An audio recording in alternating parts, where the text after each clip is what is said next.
आज हम बात करेंगे डायनामाइट किस के फाइनल एपिसोड की, जिसका हमें बेसब्री से इंतज़ार था। एपिसोड की शुरुआत होती है एक सुकून भरे माहौल से। जी-होक और दारिम, जिन्होंने अपनी ज़िंदगी में इतने उतार चढ़ाव देखे हैं, आज एक दूसरे के करीब हैं।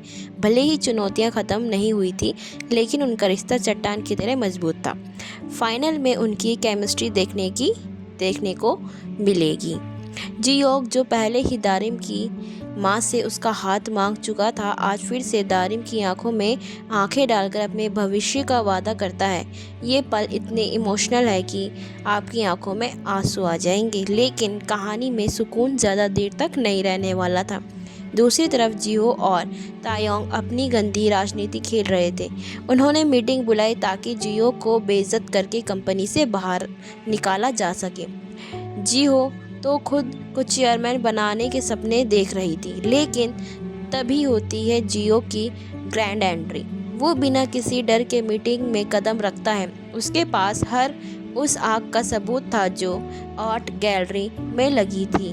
वो एक एक करके सबके नकाब उतारता है। जब तायोंग चिल्लाकर कहता है कि यहाँ कोई भी लीडर बनने के लायक नहीं है, तब जियो मुस्कुराते हुए अपनी माँ को अंदर बुलाता है। उनकी माँ, जिन्हें सब बीमार या लाचार समझ रहे थे, एकदम स्वस्थ और शक्तिशाली अंदाज में कमरे में आती है। ये सीन पूरी तरह से पावर पैक है।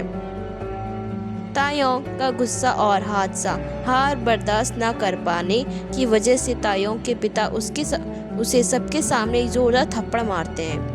तायोंग का अहंकार टूट जाता है, लेकिन वो सुधरने के बजाय नफरत से भर जाता है। वो अपनी हार का बदला जी-होक से लेने की ठान लेता है। वहीं खुश जी-होक दारिम को फ़ोन करता है और कहता है, सब ठीक हो गया है, मैं बस आ ही रहा हूँ। रास्ते में वो एक फूलों वाले के पास रुकता है और दारिम के लिए सबसे खूबसूरत बुके चुनता है। वो मुस्कुरा रहा है, उसे नहीं पता कि पीछे से काल बनकर तायोंग की गाड़ी आ रही है। एक जोरदार टक्कर होती है और जियो खून से लथपथ सड़क पर गिर जाता है। फूलों वो बुके बिखर जाते हैं और ये सीन देखकर दिल दहल जाता है। कोमा और दारिम का इंतज़ार। दारिम बार बार फ़ोन करती है, लेकिन कोई जवाब नहीं मिलता। उसकी घबराहट डर से बदल जाती है और आखिर में उसे अस्पताल से फ़ोन आता है। अस्पताल पहुंचते ही उसे पता चलता है कि जी-होक कोमा में चला गया है। यहाँ से शुरू होता है दारिम का असली इम्तिहान। पूरा 1 महीना बीत जाता है।